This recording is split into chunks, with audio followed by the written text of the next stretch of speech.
Hello et bienvenue à la Minute Arthur, votre chaîne de productivité.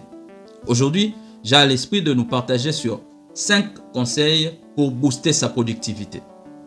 Vous savez, les personnes qui sont intentionnelles quant à leur croissance mettent un accent particulier sur la gestion du temps. Bien évidemment, la liste n'est pas exhaustive, mais si vous mettez en pratique les choses qui seront discutées dans cette vidéo, vous avez de fortes chances de voir votre productivité s'améliorer. Alors, sans plus tarder, quelles sont ces choses? Conseil numéro 1, se lever tôt. Je sais que c'est presque cliché de dire que la vie appartient à ceux qui se lèvent tôt. Mais dans le domaine de la productivité, la vie appartient vraiment à ceux qui se lèvent tôt. Parce que se lever tôt offre plusieurs avantages. Quand vous vous levez tôt, les matinées sont beaucoup plus calmes parce que durant la journée, il est difficile d'avoir un temps personnel. Pour ceux qui travaillent dans le séculier ou pour leur propre compte, dès que la journée commence, il est difficile d'avoir 1 heure ou 2 juste réservées pour soi. Alors, pour pallier à cette situation, vous pouvez adopter cette technique de vous lever tôt le matin. Quand vous vous levez tôt, je l'ai dit plus tôt, les matinées sont calmes, avec moins de distractions. Et votre état d'esprit, surtout après une bonne nuit, votre état d'esprit est au beau fixe. C'est un moment propice pour travailler. C'est un moment propice pour donner le meilleur de soi. Parce que à ces heures-là, avant que les distractions de la journée ne commencent, vous avez votre temps personnel où vous pouvez faire ce que vous voulez pour votre propre avancement. À ces heures du matin, il n'y a pas de coup de fil à passer ou à recevoir. Il n'y a pas d'email à envoyer ou à recevoir. Il n'y a pas de notification de téléphone à consulter. Ces conseils ne vous coûteront rien sur le point de vue financier, mais ils vous coûteront tout sur le point de vue de la discipline. Ne vous levez pas le matin juste pour aller directement dans votre téléphone. Ne vous levez pas le matin pour ne rien faire. Levez-vous très tôt le matin, plus tôt que d'habitude, avec un objectif précis. Parce que, voyez-vous, quand vous vous levez le matin, cela équivaut à racheter le temps. Si vous vous levez 1 heure plus tôt que d'habitude, cela vous donne 1 heure où vous pouvez mettre à profit et faire réaliser les choses que vous n'arrivez pas à faire durant la journée. Le meilleur moyen de vraiment mettre cette heure ou ces moments où vous vous levez plus tôt à profit, c'est de planifier ces moments. Ayez déjà en avance ce que vous ferez pendant ces heures où vous vous lèverez tôt. Par exemple, si vous vous accordez 1 heure de plus chaque matin, faites un planning. Méditation 15 minutes, lecture 15 minutes, faites un planning et disciplinez-vous à respecter ces plannings. Cela nous conduit à notre conseil numéro 2, celui qui est de devenir plus rapide dans tout ce que vous faites. Vous savez, améliorer sa productivité est une discipline intentionnelle. Vous ne pouvez pas améliorer votre productivité si vous ne le faites pas avec intention. Cela ne peut pas arriver par hasard. Donc du coup, il vous faut faire des choses pour que cela arrive. Alors, notre deuxième conseil est celui de devenir plus rapide dans tout ce que vous faites. Par exemple, aujourd'hui, beaucoup d'entre nous travaillent sur les ordinateurs. Apprenez à devenir rapide sur ce que tu fais avec ton ordinateur. Par exemple, pour saisir, beaucoup de personnes saisissent avec leurs 2 index. Or, il y a la possibilité d'apprendre comment saisir avec ses 10 doigts. Imaginez ce que vous pouvez faire avec vos 2 doigts.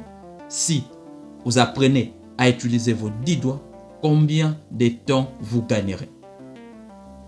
Faites tout ce que vous faites, mais rapidement. Employez des gens s'il le faut. Déléguez s'il le faut. Mais faites ce que vous faites plus rapidement. Cela vous fera gagner du temps et améliorer votre productivité. Troisième conseil, c'est faire une liste de choses à arrêter de faire. Vous savez, on connaît tous le to-do list, la liste de choses à faire. Mais j'ai découvert depuis peu une autre liste. Stop doing list. C'est la liste de choses à arrêter de faire. Parce que, deux fois pour rajouter de la valeur, il vous faut juste enlever tout ce qui vous font perdre le temps. Le to-do list est bien. La liste de choses à accomplir est bien. Mais si vous adoptez la liste de choses à arrêter de faire, je vous assure que vous découvrirez beaucoup d'activités qui épuisaient votre temps, qui soutiraient votre temps, qui vous faisaient dépenser inutilement votre temps. Éliminez les tâches à faible valeur ajoutée.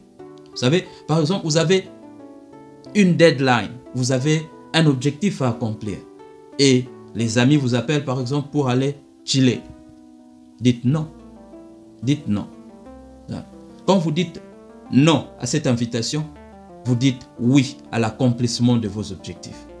Si par exemple, vous faites des choses qui vous rendent fatigué et après, puisque vous êtes fatigué, vous n'arrivez pas à accomplir ce que vous devez accomplir, arrêtez ces choses et vous verrez que votre productivité va s'améliorer.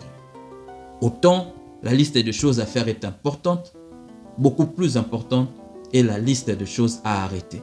Parce que nous avons tous des activités qui gaspillent inutilement notre temps. Soyez juste vrai envers vous-même, faites cette introspection et soyez disciplinés pour écarter toutes ces choses à faible valeur ajoutée. Conseil numéro 4, créer un sentiment d'urgence. Vous savez, quand il y a urgence, les personnels et les ressources sont concentrés sur l'urgence. Faites de vos tâches, faites de vos objectifs des urgences. Parce que l'humain a tendance à travailler quand le temps est contre lui. Alors, si vous avez une tâche à accomplir, créez une deadline fictive. Si vous devez soumettre un projet dans 2 semaines, dites-vous que vous devez le faire en 1 semaine. Et croyez-moi, le cerveau humain va s'adapter et vous allez accomplir cette tâche en 1 semaine. Si vous créez ces sentiments d'urgence, vous vous donnez le moyen, les ressources d'accomplir à temps voulu vos objectifs. Comme avec les urgences sanitaires, toute autre chose est relayée en 2e position. Seule l'urgence prend la 1re position. Faites de même avec vos objectifs. Faites de même avec vos deadlines. Faites-en des situations urgentes. Et vous verrez que vous aurez le temps et le moyen d'accomplir ce qui est vraiment important. Alors, 5e et dernier conseil, donnez-vous le temps de vous recharger. Aussi important que créer un sentiment d'urgence, le temps de repos est un temps très important pour accroître sa productivité. Le corps, comme toute autre machine, a aussi besoin d'un entretien. La fatigue physique, tout comme la fatigue émotionnelle, peuvent à la longue vous coûter très cher. Donnez à votre corps le moyen de se recharger, de se ressourcer. Parce que nous ne pouvons pas que pousser. À un moment, il nous faut bien aussi tirer. Autant nous recommandons le travail, autant nous recommandons aussi un moment où on doit s'arrêter, c'est ressourcer pour repartir. Voilà les 5 conseils que j'avais aujourd'hui à partager avec vous. Pour récapituler, je dirais, le premier conseil nous demande de nous lever tôt. Le deuxième, c'est celui de devenir plus rapide dans tout ce que nous faisons. Le troisième conseil, établir une liste de choses à arrêter. Le quatrième, créer un sentiment d'urgence. Et le 5e conseil, donner à son corps un temps de repos. Merci, c'est tout pour moi aujourd'hui. Merci d'avoir suivi cette vidéo. Si vous l'avez trouvé utile, ne partez pas sans laisser un j'aime ou partager la vidéo. Et si vous n'êtes pas encore abonné sur notre chaîne YouTube ou sur notre page Facebook, please, abonnez-vous. Peace, I'm out.